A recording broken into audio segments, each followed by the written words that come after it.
두통은 일생을 살면서 한 번쯤 겪는 흔한 증상이지만 흔한 만큼 심각성을 느끼는 사람은 많지 않은 것 같습니다. 따라서 두통으로 병원을 찾는 사람은 드문데요. 가벼운 두통은 시간이 지남에 따라 증상이 호전되는 경우가 많지만 잦은 두통과 머리를 찌른다면 몸에 이상이 생겼다는 신호일 수 있습니다. 특히 35세 이하에서 편두통이 있다면 쉽게 넘기면 안 되는데요. 젊은 층 편두통이 이미 널리 알려진 위험 요인보다 뇌졸중 위험도가 훨씬 높을 수 있다는 연구 결과가 나왔습니다.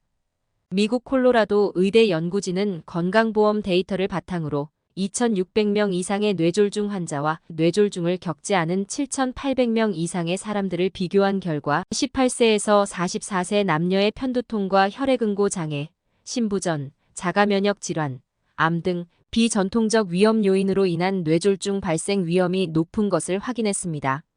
특히 35세 미만 성인층에서 이런 경향이 두드러졌다고 하였는데요. 남성의 경우 비전통적 요인에 의한 뇌졸중이 약 31%, 여성은 43%에 달했습니다. 연구진은 비전통적 요인 중에서도 특히 편두통이 뇌졸중을 유발하는 주요 원인이었다고 소개했습니다. 반면 전통적인 위험 요인으로 꼽히는 고혈압 등으로 인한 뇌졸중 비중은 남성은 25%, 여성은 33%에 그쳤습니다. 전통적 요인에 의한 뇌졸중은 35세에서 44세 성인층에서는 남성 33%, 여성 40%로 높은 수치를 보였습니다. 보통 전통적인 뇌졸중 위험 증가 요인으로는 고혈압과 콜레스테롤 상승, 제2형 당뇨병, 흡연, 비만, 알코올 중독, 신체활동 부족 등을 꼽는데요. 연구진은 뇌졸중 발병 당시 나이가 젊을수록 비전통적인 위험 요소가 원인일 가능성이 큰 것으로 나타났다면서 지금까지 뇌졸중을 유발하는 전통적 위험 요인에만 집중하는 경향이 있었는데 청년층의 경우 더 넓은 범위에서 원인을 고려해야 한다라고 강조했습니다.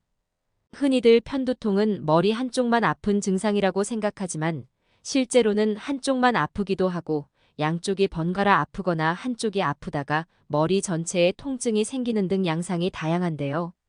주기적으로 욱신거리는 통증이 4시간에서 72시간 지속되는 것이 특징으로 빛이나 소리, 냄새 등의 뇌가 예민하게 반응해 속이 메스껍고 눈 주위 통증을 느끼는 경우가 있습니다.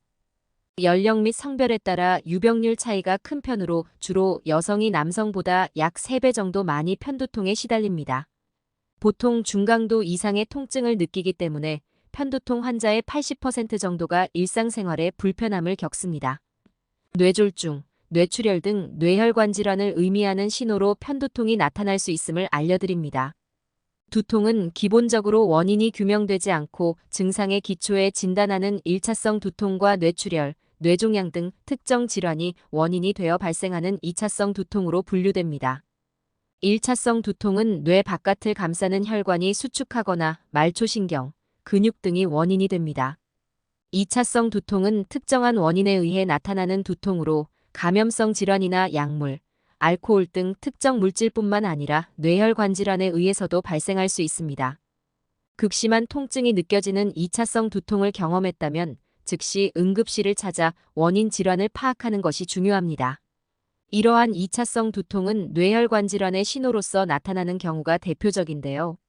뇌졸중은 고혈압, 당뇨병, 동맥경화 등에 의해 발생하는 질환이며 심각한 후유증을 초래할 수 있습니다.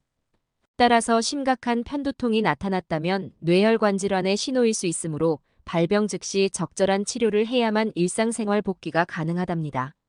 뇌혈관 질환으로 인해 편두통이 나타났다면 대부분 감각 이상, 언어장애, 편측마비가 동반되는데요.